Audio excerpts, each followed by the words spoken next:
Assalamualaikum warahmatullahi wabarakatuh. Perkenalkan, nama saya Khalifa Seli Oktaviana, NIM 16 dari PBSI 3A. Yang pertama, saya akan menjelaskan tentang teori relevansi 1. Yang pertama, ikhtisar.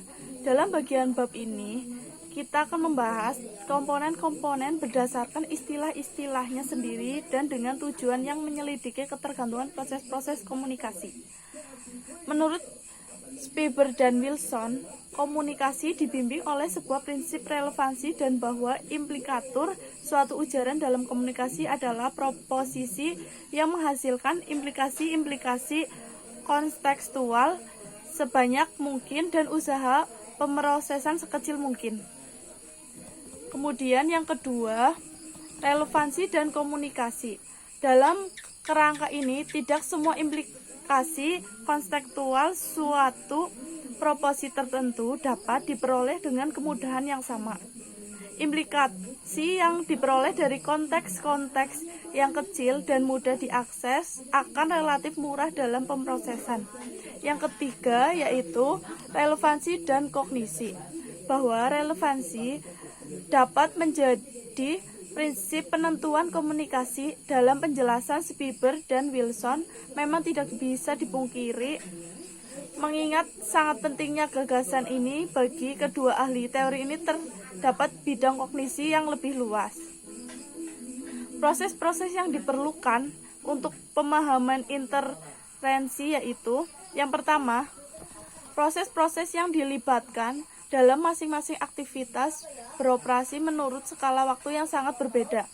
Yang kedua, sains merupakan dengan alam yang tidak terlibat aktif dan membantu pembuatan teori, sedangkan penutur dalam komunikasi biasanya menghasilkan ujaran-ujaran dengan cara yang dapat membantu pemahaman. Dan yang ketiga, sementara pembuatan teori ilmiah, teori aktivitas intelektual yang luar biasa, sedangkan pemahaman intervensi merupakan kemampuan yang benar-benar lebih bersifat biasa. Selanjutnya, kritik filosofi terhadap teori relevansi. Positivisme logika pertama tampil menonjol pada tahun 1920-an dan merupakan gerakan filsafat yang dominan selama 20 hingga 30 tahun kemudian. Meskipun hampir tak ada satupun yang mendukung positivisme logika. Yang kedua, teori relevansi 2. Yang pertama, Putnam tentang positivisme. Positivisme logika, bagaimana telah kita lihat, mengajukan kriteria signifikasi di mana setiap pernyataan yang tidak dapat dibuktikan kebenaran secara langsung yakini dapat dibuktikan kebenarannya dengan pengalaman. Dianggap tidak ada artinya. Kita juga telah melihat bagaimana positivisme mengistimewakan metode-metode berbagai disiplin tertentu yakini sains, empiris, logika, dan matematika dalam kriteria signifikasi ini. Yang kedua, reduksionisme ilmiah teori relevansi.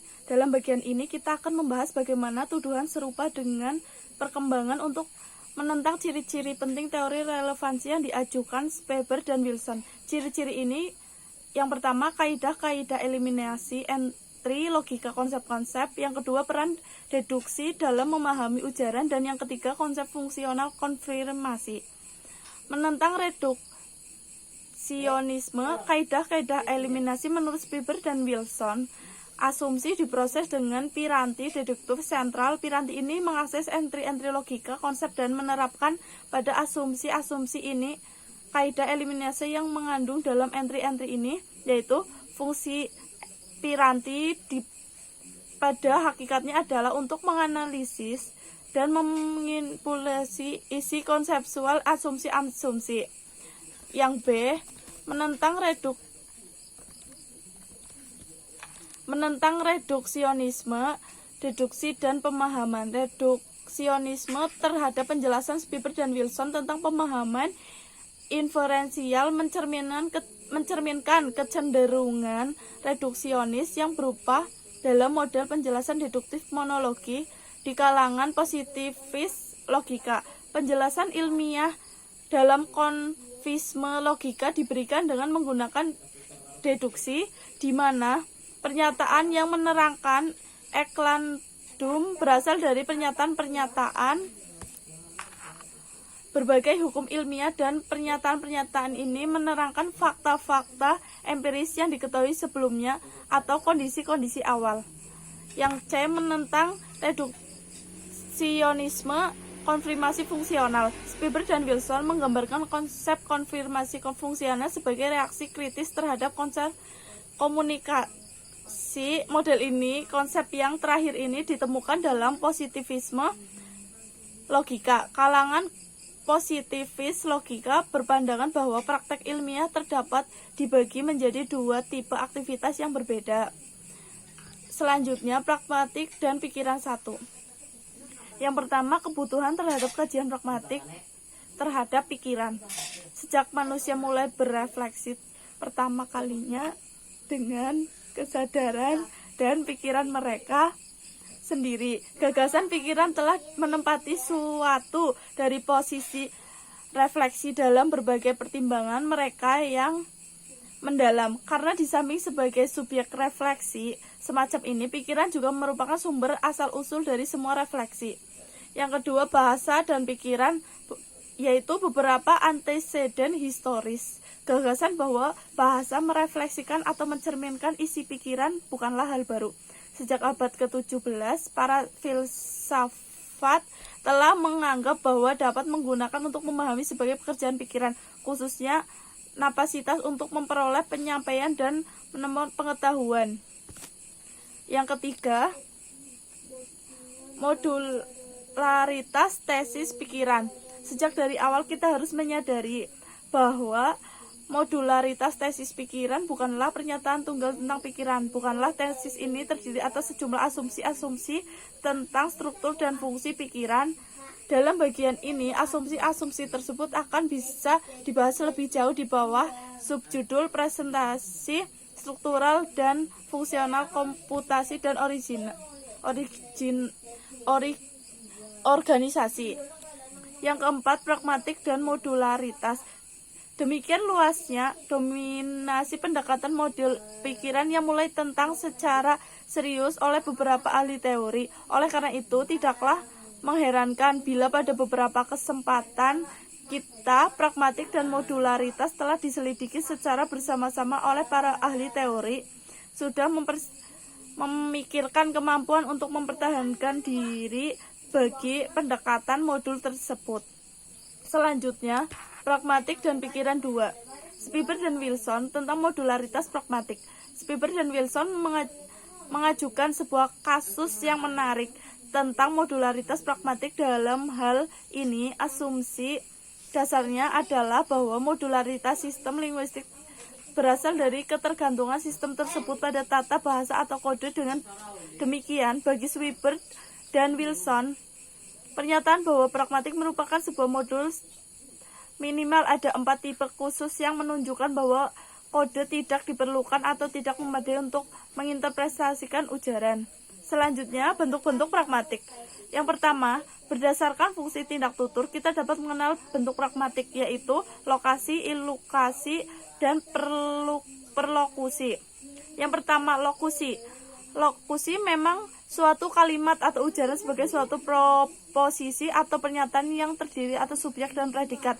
Bentuk lokusi adalah tindak tutur yang dianggap paling mudah untuk diidentifikasi karena mengidentifikasinya dapat dilakukan tanpa menyertai konteks tuturan suatu situasi tutur. Selanjutnya, ilokusi adalah suatu bentuk ujaran yang tidak hanya berfungsi untuk mengungkapkan atau menginformasikan sesuatu, namun juga dipergunakan untuk melakukan sesuatu atau suatu tindakan. Yang terakhir, perlokusi adalah suatu bentuk ujaran yang mengungkapkan dimaksudnya untuk mempengaruhi lawan bicara. Berdasarkan implikatur, bentuk pragmatik ada 2 macam, yaitu implikatur konvensional dan implikatur percakapan. Implikatur konvensional adalah implikatur yang secara konvensional suatu ucapan atau ungkapan telah memberi konotasi atau menurut Grace, implikatur konvensional ditentukan oleh arti konvensional kata-kata yang dipakai.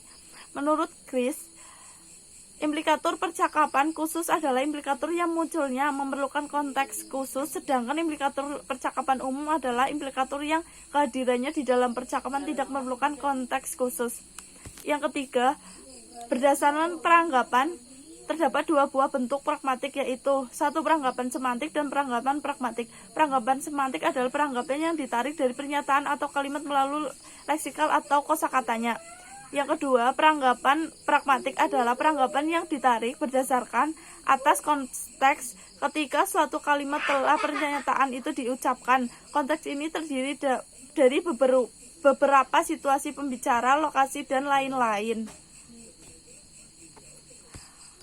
Maksim kerjasama. Di dalam berkomunikasi, seorang pembicara mengomunikasikan sesuatu kepada lawan bicaranya dengan harapan agar lawan bicaranya dapat memahami apa yang dikomunikasinya itu. Tidaklah mungkin akan terjadi komunikasi antara pembicara dengan lawan bicaranya apabila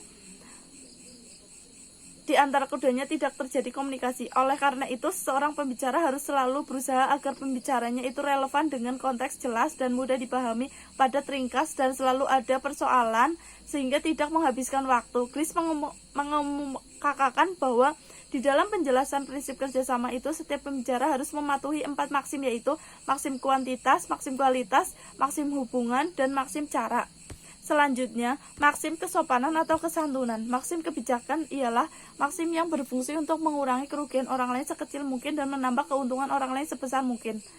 Yang kedua, maksim pujian ialah maksim yang berfungsi untuk mengurangi kekecaman pada orang dan menambah pujian pada orang lain. Yang ketiga, maksim perendahan hati adalah maksim yang berfungsi untuk mengurangi pujian pada diri sendiri dan menambah kekecaman pada diri sendiri.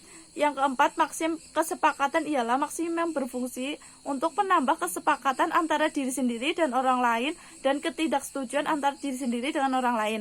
Yang kelima, maksim simpati adalah maksim yang berfungsi untuk mengurangi antisipasi antara diri sendiri dan orang lain dan menambah simpati pada diri sendiri dan orang lain.